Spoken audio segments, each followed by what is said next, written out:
जनता की अदालत में इस्कॉन टेम्पल के उपाध्यक्ष ब्रह्मचारी अमोघ लीला प्रभु जी अपना मुकदमा खुद लड़ेंगे। इस्कॉन की संस्था पर आरोप है कि वो भक्ति के नाम पर विदेशों में पैसा भिजवाने का काम कर रही है। प्रभु जी, इस्कॉन संस्था की स्थापना 50 वर्ष पहले अमेरिका में हुई थी, जबकि भारत में सैकड़ों हजारों वर्षों से कई संस्थाएं धार्मिक कार्य कर रही है। तो फिर हमें एक विदेशी संस्था की क्या जरूरत थी? और इसलिए इस्कॉन पे ये आरोप लगाया जाता है कि वो भारत में सिर्फ जो हमारे लोग हैं उनसे पैसा इकट्ठा करके धार्मिक भावनाओं पे विदेशों में पैसा भेजने का काम कर रही है। विदेश में अगर पैसा भेजना होता है तो वास्तव में इसके शुरू के सेंटर हमें इंडिया में खोलने चाहिए, ताकि बेवकूफ़ हमें इंडियंस होना है ना, तो इससे सेंटर तो यहाँ खोलने चाहिए। लेकिन इस्कॉन के सारे सेंटर जो थे बिगनिंग में वो यूएस में खुले, न्यूयॉर्क में, लॉस एंजलिस में, और उसके बाद फिर लंदन में, बाद में जाके लेट 70s में जहाँ तक कि इंडिया में इस्कॉन के सेंटर्स खुलने शुरू हुए। तो इसलिए लॉजिकली बड़ा ये बिल्कुल अपोजिट हो गया। अगर हमें यहाँ का पैसा बाहर भेजना हो तो फिर हमें यहाँ सेंटर खोलने चाहिए, विदेश में सिर्फ बैंक अकाउंट खोलना चाहिए कि हम पैसा भेज रहे हैं, हम बेवकूफ बना रहे हैं लोगों को, चिंता मत करो, तो ये करना चाहिए।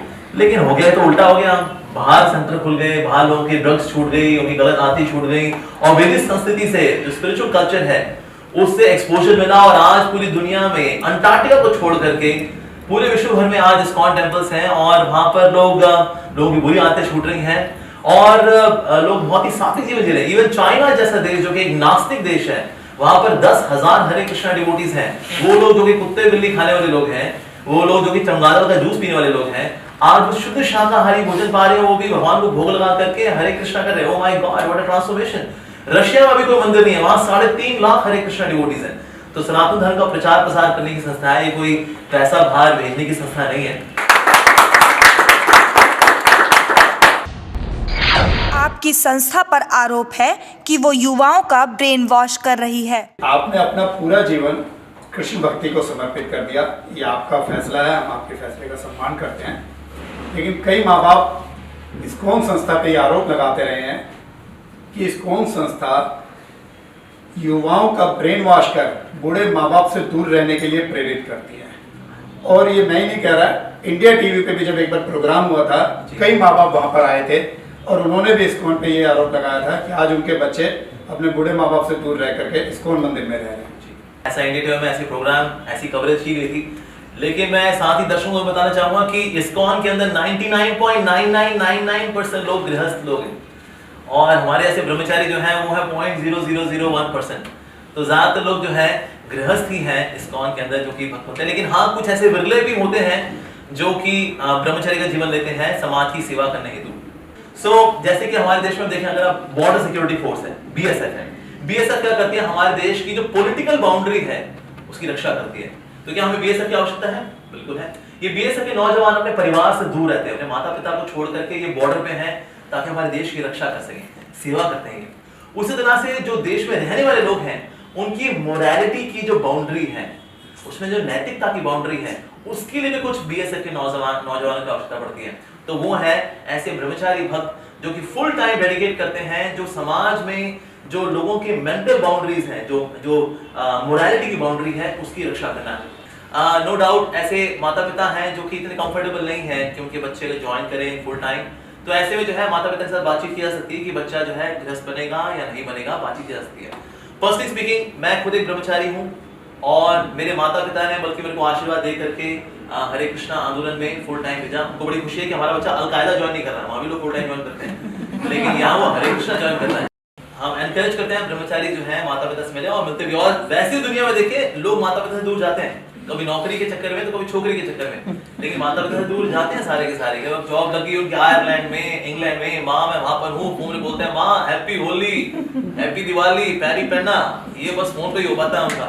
जितनी लड़कियां शादी करती हैं उनको घर छोड़ना पड़ता है। भगत सिंह जी को देश के लिए घर छोड़ना पड़ा। तो सामाजिक कारण की वजह से जब घर छोड़ना अलाउड है, देशभक्ति के लिए जब घर छोड़ना अलाउड है, तो भगवान के संदेश को फैलाने के लिए भी घर छोड़ना अलाउड होना चाहिए। इस्कॉन पर यह आरोप है कि इस्कॉन भक्ति का नहीं बल्कि पैसे कमाने का एक तरीका है। इस्कॉन के वर्तमान में लगभग 100 देशों में 650 से ज्यादा मंदिर बन चुके हैं। इस्कॉन टेम्पल पे लेकिन हम देखते हैं कपड़े बेचे जा रहे हैं, 110 से ज़्यादा रेस्टोरेंट उनके खुले हुए हैं। तो इसलिए ये आरोप लगाया जाता है कि इस्कॉन भक्ति का नहीं बल्कि पैसा कमाने का एक जरिया है। और ये बात भी मैं नहीं कह रहा, ABPP जो न्यूज़ चैनल आता है उसमें शंकराचार्य जो हिंदू धर्म के सबसे बड़े शंकराचार्य माने जाते हैं, उन्होंने इस्कॉन पे ये आरोप लगाया था। हाँ जी, वो शंकराचार्य सुरभानंद जी जो है उनको किसी ने मिस इन्फॉर्म कर दिया। बाद में हमने उनको इस्कॉन टेम्पल बुलाया था और हमारा कल्चर उनको दिखाया था, तो बड़े खुश हुए थे।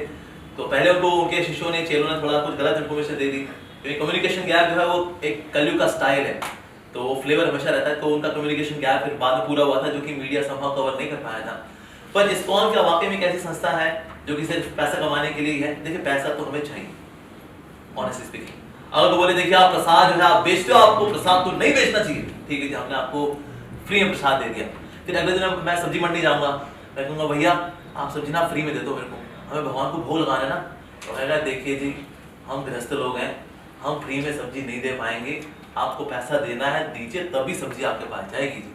हम कहेंगे जी पैसा तो हमारे पास नहीं है जी, कल हमने फ्री में दे दिया सारा प्रसाद, पैसा नहीं है, या तो फिर जी आपका ठंडन गोपाल, आपको सब्जी नहीं मिलेगी, यानी कि प्रसाद अब कल ही बटेगा, अब इसके बाद प्रसाद अब नहीं बटेगा। तो इसलिए कभी लक्ष्मी ली जाती है, पैसा लिया जाता है, तो इसलिए ताकि कल फिर से प्रसाद बढ़ सके, फिर जो पैसा लिया जाता है फिर कल फिर से प्रसाद बढ़ सके। जैसे कि इस्कॉन द्वारका ही है, उसमें जन्माष्टमी के दिन अखिलौते, सिर्फ जन्माष्टमी के दिन इस्कॉन द्वारका अकेले में 5 लाख लोगों को फ्री प्रसादम बांटा जाता है। जैसे मंदिर आप देखें, मंदिर जो है काउंसलिंग सेंटर भी है, मंदिर बनाना जो है देखा जाए तो एक हॉस्पिटल भी है, क्योंकि ऐसे हॉस्पिटल्स जो हैं जो कि तन का इलाज तो करते हैं लेकिन मन का इलाज करने के लिए हॉस्पिटल्स हमारे पास है नहीं। और आप देखिए इस दुनिया के अंदर लोग तन से कम दुखी हैं, लोग मन से ज्यादा दुखी हैं, लेकिन मन का भगवान के मंदिर हैं, ये हॉस्पिटल्स हैं, ये मन के हॉस्पिटल्स हैं। मन को ठीक करना है, हार्डवेयर तो अच्छा होना चाहिए लेकिन सॉफ्टवेयर को तो ठीक करना पड़ेगा।